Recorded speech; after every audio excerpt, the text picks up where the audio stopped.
Meus amados, que a graça e a paz do nosso Deus continue conosco, nos abençoando nessa noite. Meus amados, vamos abrir lá em Josué, capítulo 10.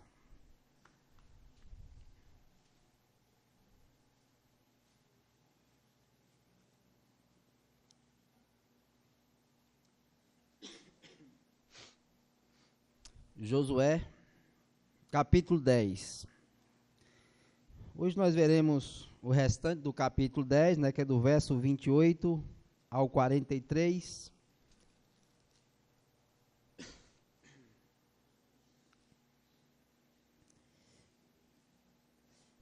Diz assim a palavra do nosso Deus. No mesmo dia, tomou Josué a Maquedá e aferiu a espada, bem como o seu rei. Destruiu totalmente a todos os que nela estavam, sem deixar nem sequer um. Fez ao rei de Maquedá como fizera ao rei de Jericó. Então Josué e todo Israel com ele passou de Maquedá a Libna e pelejou contra ela. E o Senhor a deu nas mãos de Israel, a ela, ao seu rei, e a feriu a espada, e ela e todos os que nela estavam, sem deixar nem sequer um. Fez ao seu rei como fizera ao rei de Jericó. Então Josué e todo Israel com ele passou de Libna a Laquis, sitiou-a e pelejou contra ela. E o Senhor deu a Laquis nas mãos de Israel, que no dia seguinte a tomou e a feriu a espada, a ela e a todos os que nela estavam, conforme tudo o que fizera a Libna. Então Orão, rei de Gezer, subiu para ajudar a Laquis, porém Josué o feriu, a ele e o seu povo, sem deixar nem sequer um. E Josué e todo Israel com ele, passou de Laquis a Eglon, e a sitiaram e pelejaram contra ela. E no mesmo dia a tomaram e a feriram a espada, e totalmente destruíram os que nela estavam, conforme tudo o que fizeram a Laquis. Depois Josué e todo Israel com ele subiu a Eglon, a Hebron, e pelejaram contra ela. E a tomaram e a feriram a espada, tanto o seu rei como todas as suas cidades e todos os que nela estavam, sem deixar nem sequer um, conforme tudo quanto fizeram a Eglon. E Josué executou a condenação contra ela e contra todos os que nela estavam. Então Josué e todo Israel com ele voltou a Debi e pelejou contra ela. E a tomou ao seu rei todas as suas cidades e as feriu a espada, todos os que nela estavam, destruiu-a totalmente, sem deixar nem sequer um, como fizera a Hebron, a Libna, ao seu rei, também fez a Debi e a seu rei. Assim feriu Josué toda aquela terra, a região montanhosa, o Neguebe, as campinas, as descidas das águas e todos os seus reis. Destruiu tudo o que tinha fôlego, sem deixar nem sequer um, como ordenara o Senhor Deus de Israel. Feriu-os Josué, desde Cádiz Barneia até Gaza, como também toda a terra de Gósen até Gibeão. E de uma vez tomou Josué todos esses reis e as suas terras, porquanto o Senhor Deus de Israel pelejava por Israel. Então Josué e todo Israel com ele voltou ao arraial em Gilgal. Amém. Vamos orar mais uma vez, pedir ao Senhor que nos conduza. Senhor, nós nos colocamos, ó Pai, mais uma vez em Tua santa presença, agora pedindo, Senhor, clamando ao Senhor que nos conduza, ó Pai, nesse momento em que iremos meditar, ouvir a Tua santa voz, a Tua santa palavra. Que o Senhor esteja, ó Pai, conduzindo a Tua igreja, conduzindo o Teu povo. Esteja, ó Deus, através do Teu Santo Espírito, iluminando cada mente, para que possam, ó Deus, estar entendendo, tendo a compreensão da Tua santa palavra. Faça, ó Deus, com que a Tua palavra também possa produzir em cada um a transformação necessária, para que assim, ó Deus, possa continuar servindo e vivendo para o Senhor.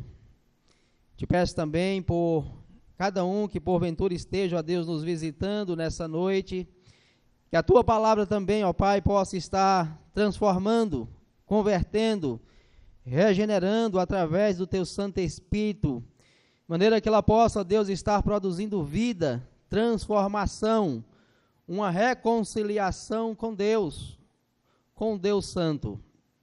Conduza-me também, ó Pai, capacitando-me a estar fazendo a exposição da Tua palavra, ó Deus, na mais completa dependência do Senhor, da Sua graça. Direciona-me, ó Deus, com a Tua santa misericórdia, de maneira que aquilo que eu venha expor nessa noite não venha, ó Deus, do meu coração, não venha da minha vontade, mas seja tão somente o Teu querer, a Tua vontade para o Teu povo, para que a Tua igreja, ó Deus, possa ser edificada e fortalecida em Tua palavra. Continue conosco, nos abençoando. É assim que eu te peço, agradecido, em nome de Cristo. Amém. Meus amados, lá na segunda carta de Paulo aos Coríntios, capítulo 5, versículo 10, Paulo diz: porque todos devemos comparecer ante o tribunal de Cristo, para que cada um receba segundo o que tiver feito por meio do corpo, ou bem ou mal. No texto anterior, nós vimos como Deus, ele vem executando o seu juízo nas nações de Canaã.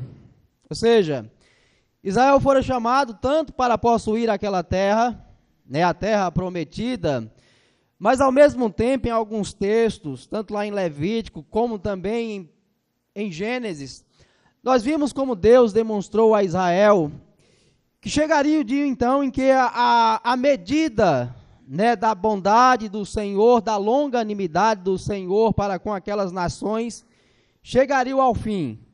E quando então finalmente chegasse o fim da sua bondade, da sua misericórdia, Deus estaria executando o seu juízo para com aquelas nações. É o que nós temos visto aqui no capítulo 10, também nos capítulos anteriores, quando Deus, por meio de Israel, vai conduzindo o seu povo a conquistar nação após nação, e assim então finalmente destruindo, demonstrando a justiça do Senhor, e ao mesmo tempo estabelecendo o seu povo na terra prometida. No capítulo 10, nos primeiros versículos, ou nos versículos anteriores que nós já vimos, nós vimos que os reis, eles diante da situação, tanto dos milagres realizados pelo Senhor, quando ele enviou a chuva de pedras, assim também como ele havia feito com que o tempo parasse, então Israel pudesse dar continuidade à batalha, nós vimos que alguns tentaram se esconder, ou seja, tentaram fugir diante daquele juízo, ou da demonstração do juízo divino.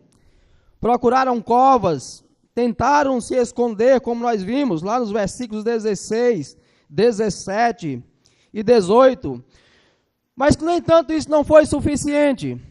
Por mais que tentassem poupar as próprias vidas, a princípio desafiando ao Senhor, e logo em seguida tentando ao mesmo tempo se esconderem, fugirem. No entanto, isso não foi suficiente para que eles pudessem então finalmente escaparem.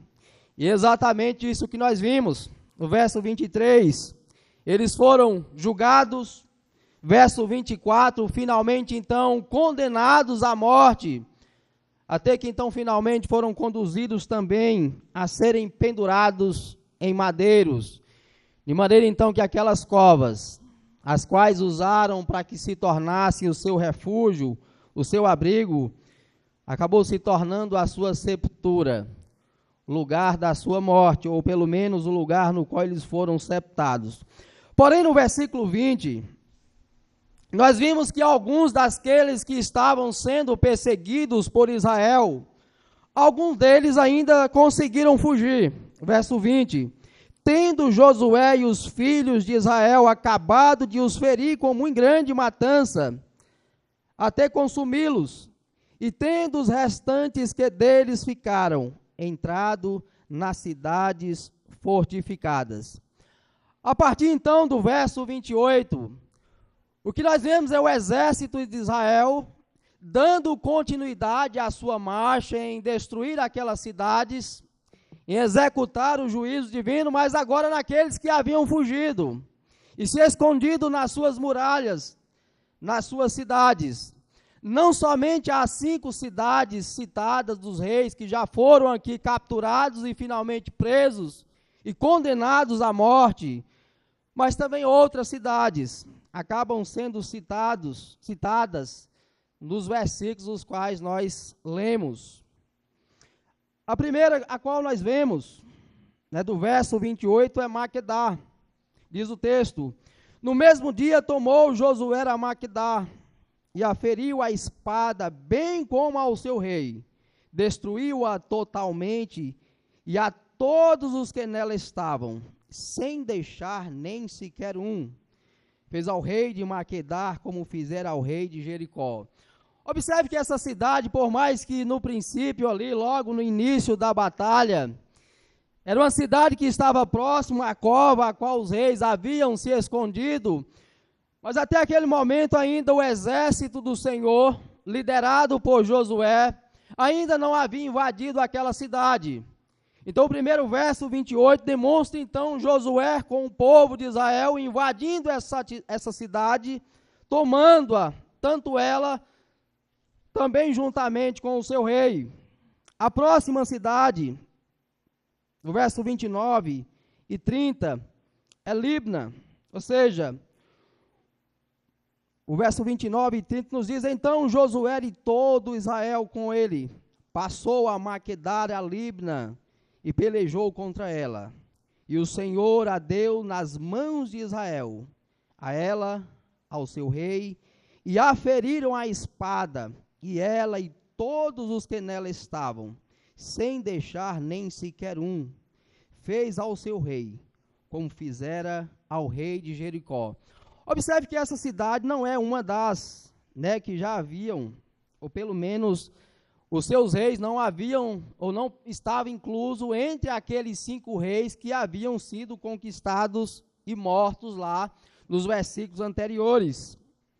Eu vou dar só um resumo, desses versículos, para mais à frente tirarmos algumas lições e fazermos algumas observações. Do verso 31 até o verso 32, observe que é uma das cidades, os quais os reis já haviam sido capturados, mortos, mas que ainda havia a necessidade de que a própria cidade fosse então finalmente dominada e tomada pelo exército de Israel. No versículo 33, Jezé é também uma dessas cidades. Porém, como diz o verso 33, então Orão, rei de Jezé, subiu para ajudar a Laquis, porém Josué o feriu, a ele e o seu povo, sem deixar nem sequer um.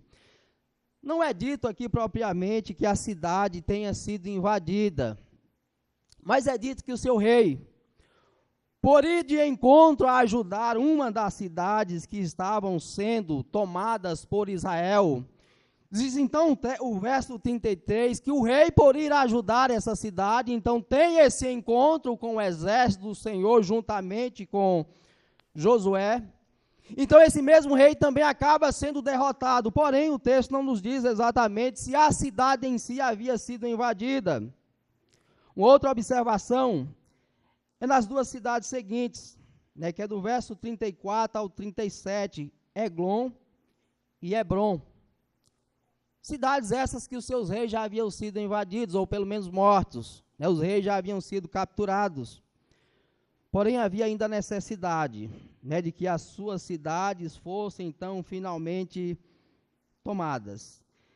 É interessante observar, porque se lá nos versículos anteriores, o seu rei já havia sido capturado, morto, porém no verso 37, nos diz que aqui há um outro rei, que quando então o exército de Israel toma aquela cidade, o seu rei é morto. Verso 37, a tomaram e a feriram a espada, tanto o seu rei, como todas as suas cidades, e todos os que nela estavam.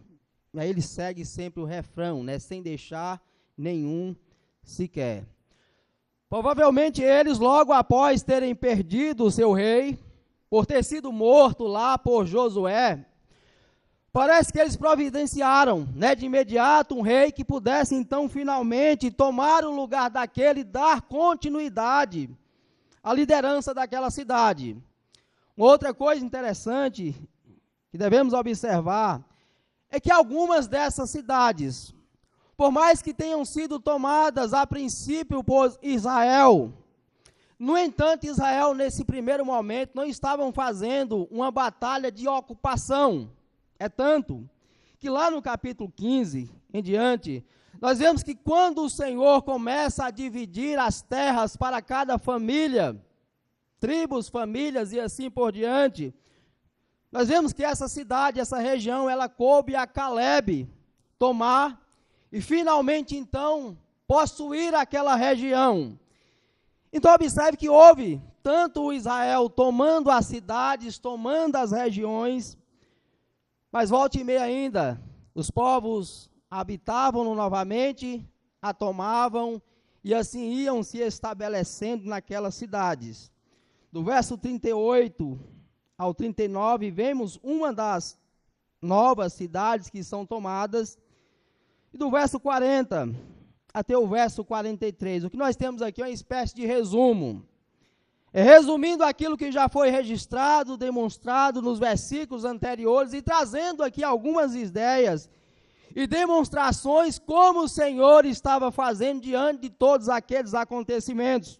Primeiro, o que é que nós encontramos? O que é que se destaca nesses últimos versículos e, na verdade, em todos os versículos os quais nós já lemos? A primeira coisa é o Senhor executando o seu juízo aos povos através de Israel, ou seja, a sua igreja sendo conduzida para demonstrar o juízo e a justiça do Senhor. Uma outra coisa também que se repete é a ideia de que eles deveriam serem destruídos totalmente, sem deixar nem sequer um. No versículo 40, também se destaca que essa era a vontade do Senhor, lá no final do verso 40, sem deixar nem sequer um, como ordenar o Senhor, Deus de Israel. Isso tudo ao mesmo tempo demonstra a soberania de Deus, o seu poder, o seu domínio. É tanto que no capítulo 11, no versículo 20, exatamente isso que Deus vai dizer, né? No verso 20 do capítulo 11, porquanto do Senhor vinha o endurecimento do seu coração, para saírem à guerra contra Israel, a fim de que fossem totalmente destruídos e não lograssem piedade alguma. Antes, fossem de todos destruídos, como o Senhor tinha ordenado. Ou seja, vemos então essas imagens, essas figuras ou esses ensinamentos sendo destacados.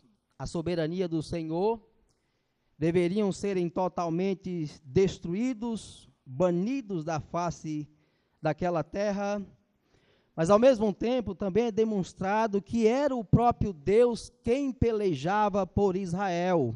No verso 42, e de uma vez tomou Josué todos esses reis e as suas terras, porquanto o Senhor Deus de Israel pelejava por Israel.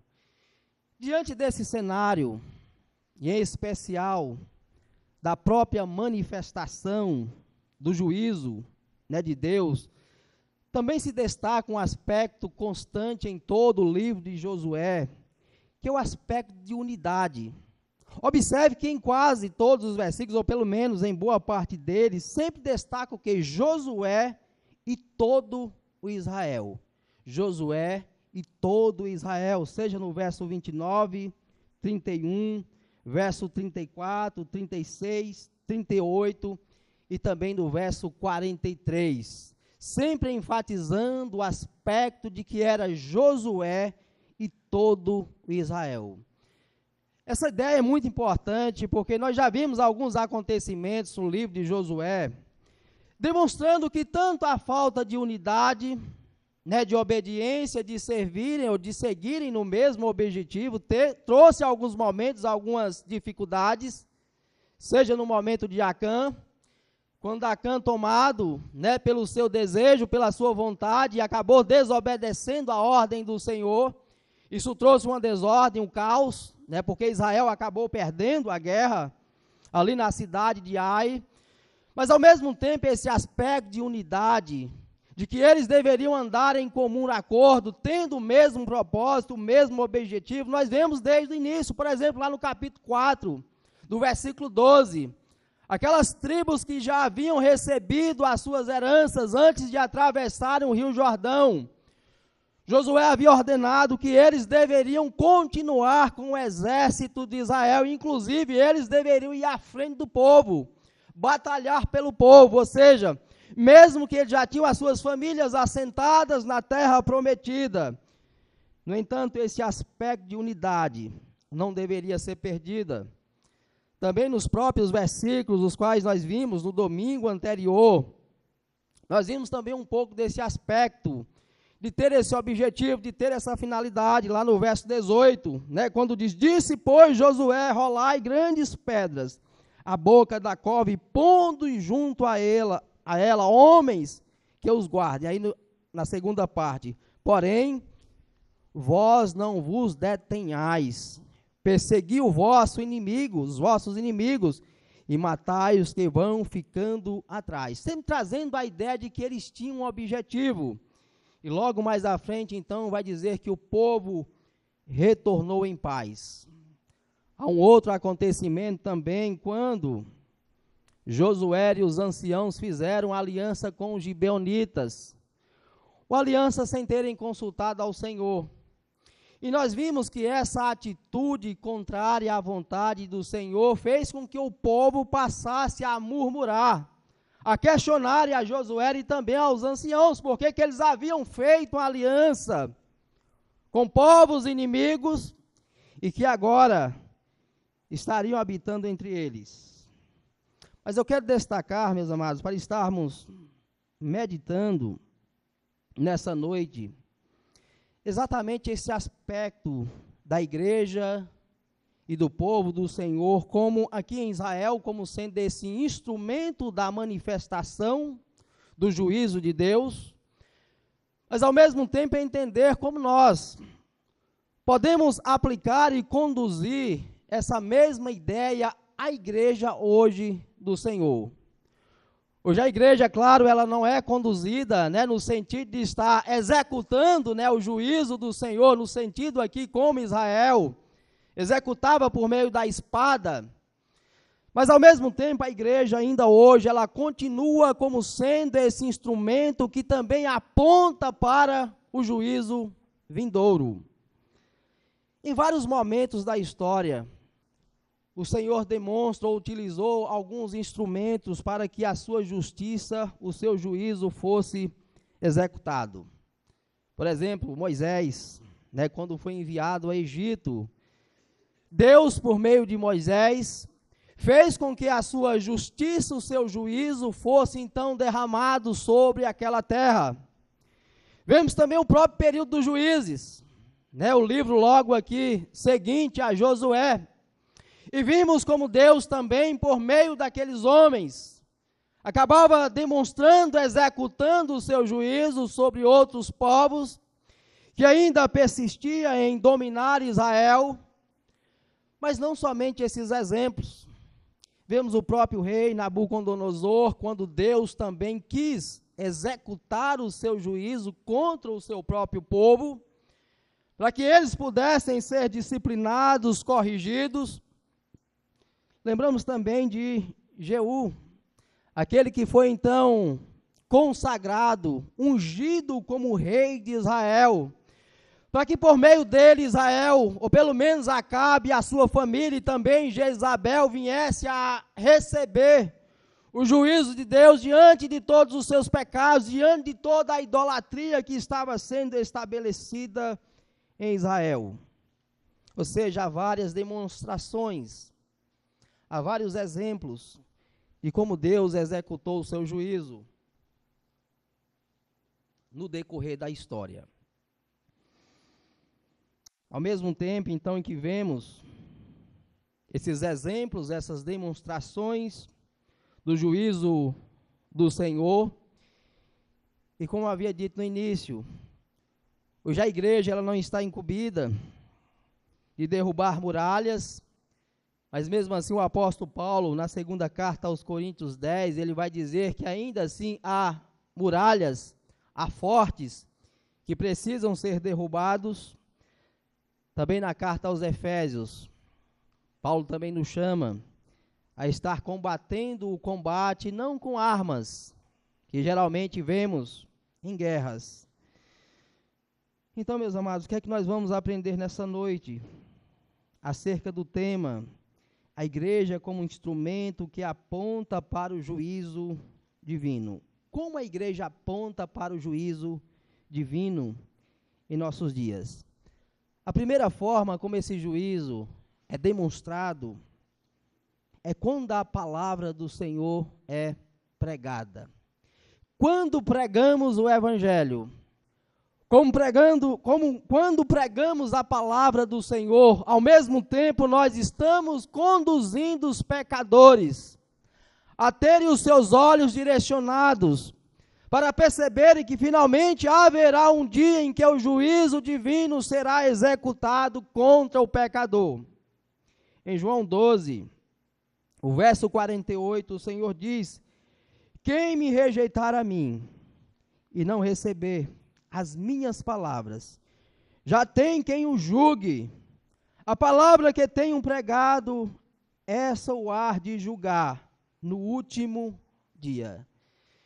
Então, todas as vezes que nós estamos pregando o Evangelho, anunciando a palavra do Senhor, tanto é aberta a porta da graça, o meio de salvação, ou seja, o refúgio no qual o pecador pode encontrar finalmente salvação para a sua alma, mas ao mesmo tempo está sendo apontado para o juízo divino, para aqueles que não se arrependem, para aqueles que não reconhecem a soberania do Senhor, assim como os povos de Canaã. Jonas, quando for enviado para anunciar aos ninivitas a mensagem do Senhor, lá no capítulo 3, nós vemos que a mensagem ali era de juízo, ou seja, Jonas começa a anunciar na rua, demonstrando que Deus, logo em breve, ele subverteria aquela cidade, ele a destruiria completamente. E o que vimos exatamente aos ninivitas, reconhecendo os seus pecados e sendo conduzidos a perceberem que aquele Deus, que ao mesmo tempo estava demonstrando que um juízo viria sobre eles, era necessário que eles se reconhecessem como pecadores, que se dobrassem aos pés do Senhor. E foi exatamente isso que acabou ocorrendo, tanto do maior como do menor. O próprio rei desce do seu trono, prostra-se em cinzas, porque finalmente entendeu que estava diante de um juiz soberano e todo-poderoso. Também em Mateus 3, quando João Batista está ali pregando e também batizando os judeus do Rio Jordão, a mensagem que ele traz também tem essa mesma conotação de juízo e da justiça divina. É tanto que ele ali adverte os fariseus: quem vos induziu a fugir da ira vindoura? Até mesmo chamando de raça de víboras. De maneira então que era necessário que eles produzissem frutos dignos de arrependimento, que eles reconhecessem os seus pecados, e que finalmente então retornassem ao Senhor, se dobrassem diante do Senhor. Então nós vemos, meus amados, como a igreja, ela hoje continua a apontar para o juízo vindouro. Nós vimos isso também em Atos, quando os apóstolos estão pregando o evangelho, dizendo, olha, foram vocês quem crucificaram Cristo, vocês quem mataram o Salvador, aquele que for enviado como aquele que vos daria vida, foi exatamente vós quem o matastes. E Paulo então e os demais apóstolos demonstravam a necessidade de que reconhecesse os pecados. Mas ao mesmo tempo a igreja também aponta para o juízo divino, até mesmo por meio da própria disciplina, da própria correção. No caso aqui, não no sentido do juízo que irá nos condenar, mas no sentido de nos livrar do juízo eterno. A disciplina, ela tem exatamente essa finalidade, de nos tratar, de nos corrigir, de nos conduzir, a finalmente nos livrarmos do juízo e da condenação eterna. É aquilo que o próprio Paulo fala, na primeira carta aos Coríntios 11, 32, ali mesmo quando ele está tratando da Santa Ceia, de que era necessário que eles fossem disciplinados, corrigidos, para que então finalmente pudessem ser poupados do juízo e da justiça divina.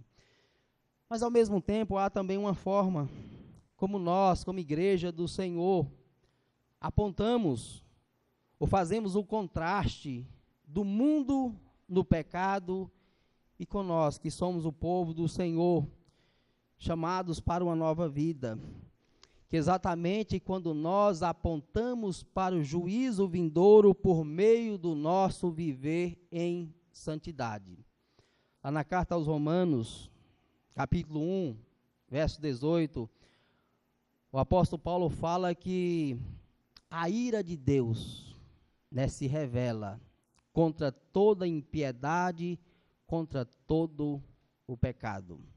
Lá no capítulo 6, verso 13, ele nos diz, nem tampouco apresenteis os vossos membros ao pecado por instrumentos de iniquidade, mas apresentai-vos a Deus como vivos dentre os mortos, e os vossos membros a Deus como instrumentos de justiça.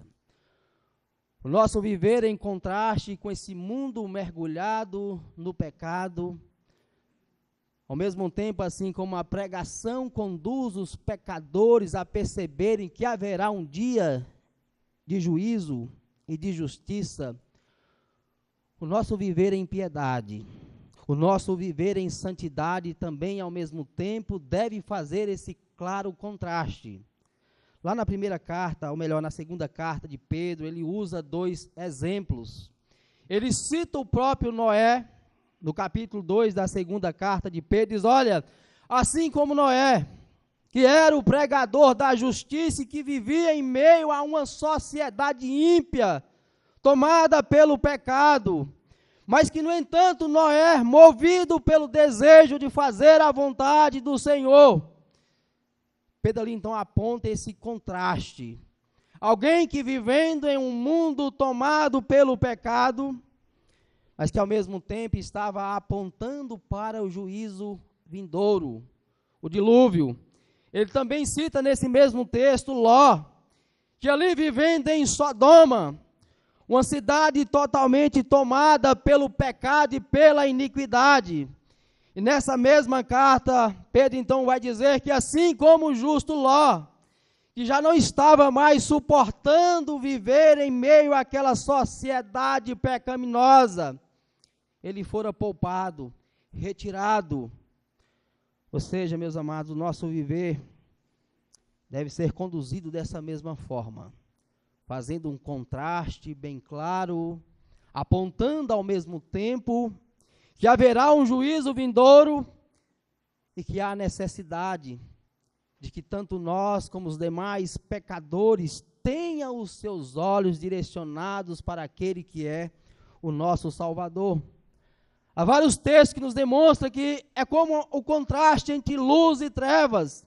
Lá na primeira carta aos Tessalonicenses 5, do verso 4 ao 10, Paulo diz, mas vós, irmãos, já não estáis em trevas, para que aquele dia vos surpreenda como um ladrão. porque todos sois filhos da luz e filhos do dia. Nós não somos da noite nem das trevas.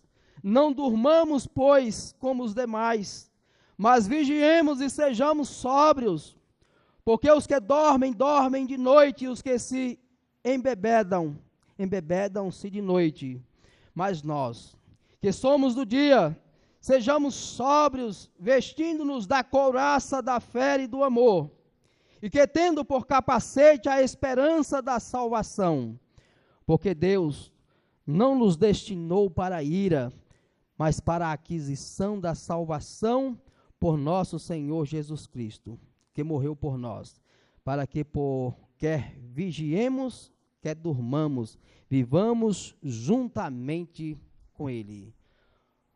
Observe que então, por mais que hoje nós não somos o mesmo Israel do passado, mas continuamos a ser o Israel de Deus, não lutamos mais com as mesmas armas, não derrubamos as mesmas muralhas, os mesmos fortes, mas a nossa batalha, ela continua. Primeiro é a batalha contra o nosso pecado, contra a nossa vontade. É a batalha na qual nós somos chamados constantemente a ter os nossos olhos sempre direcionados para aquele que é o nosso Josué, o nosso Salvador, aquele que nos conduz em meio a essas batalhas constantes, de maneira que ao mesmo tempo o povo deveria permanecer em unidade. Sabemos também que nessa batalha nós só sobrevivemos e continuamos porque estamos em unidade com aquele que é a cabeça da igreja, a cabeça do seu povo e que o conduz, que o direciona. Mas ao mesmo tempo, meus amados, se há um chamado para vivermos em santidade, como podemos encontrar descanso, mesmo sabendo que continuamos em pecado? Mesmo sabendo que ainda nós não somos perfeitos, continuamente pecamos, continuamente resvalamos os nossos pés, exatamente aqui, e ao mesmo tempo movido pelo medo, temor também do juízo vindouro, que lá na primeira carta de João, capítulo 4, do verso 13 ao 18, lá no verso 18, o apóstolo João, ele vai dizer que o verdadeiro amor, o perfeito amor, ele lança fora todo o medo. Mas antes de citar esse versículo, ele nos diz por que o perfeito amor lança fora todo medo. E ali ele está falando também do juízo. No verso 13, no mesmo capítulo 4, ele diz: nisto conhecemos que estamos nele, e ele em nós, pois que nos deu do seu Espírito, e vimos e testificamos que o Pai enviou o seu Filho para Salvador do mundo. Qualquer que confessar Jesus e o Filho de Deus, que é o Filho de Deus, Deus está nele e ele em Deus. E nós conhecemos e cremos no amor que Deus nos tem. Deus é amor. E quem está em amor, está em Deus e Deus nele. Observe o verso 17. Nisto é perfeito amor para convosco, para que no dia do juízo tenhamos confiança, porque qual ele é, somos nós também neste mundo. Observe que o que o João está dizendo é que o perfeito amor lança fora todo medo. Por quê? Porque quando a nossa confiança, então, finalmente está em Cristo, isso ao mesmo tempo é evidenciado pelo nosso amor, ou seja, pela demonstração do nosso viver em dependência do amor de Deus. Quando então nós fazemos de Cristo o nosso refúgio, a nossa habitação, não há o que temer, porque perante o juízo divino, diante do tribunal de Deus, o que ele verá não será exatamente a nossa justiça, a nossa perfeição, as nossas obras, mas o que ele verá é exatamente a justiça e a perfeição de Cristo. Logo, quando então a nossa confiança está em Cristo Jesus, de fato, o perfeito amor lança fora todo o medo. Exatamente nessa confiança, nessa certeza daquilo que Cristo fez por nós, pecadores, que finalmente então a nossa alma pode encontrar descanso. Assim como os homens, aí eu já citei no sermão anterior, buscaram refúgio nas covas, assim também como nesses versículos, alguns buscaram refúgio nas cidades, em suas fortalezas. Nós sabemos que o verdadeiro refúgio só pode ser encontrado quando finalmente então buscamos refúgio e abrigo no Senhor. Só para concluir, meus amados, nós sabemos que o Senhor Jesus, ele veio à primeira vinda como servo sofredor, para ser humilhado, para ser crucificado. Porém, em sua segunda vinda, ele não virá como servo, ele virá como aquele que apareceu diante de Josué, com a espada desembainhada, ou seja, ele virá agora como juiz de toda a terra. Ele não virá mais para ser humilhado diante dos homens, pelo contrário, agora ele virá para executar o seu juízo e a sua justiça. Nós possamos, como servos do Senhor, cada vez mais encontrarmos refúgio na graça do Senhor. E para aqueles que ainda não puderam perceber que o Senhor é o seu refúgio, possam então entender que só pode encontrar descanso e refúgio para a vossa alma quando finalmente então você busca abrigo nas asas ou debaixo das asas do Senhor. Que Ele possa nos abençoar e nos conduzir em sua graça. Amém. Meus amados,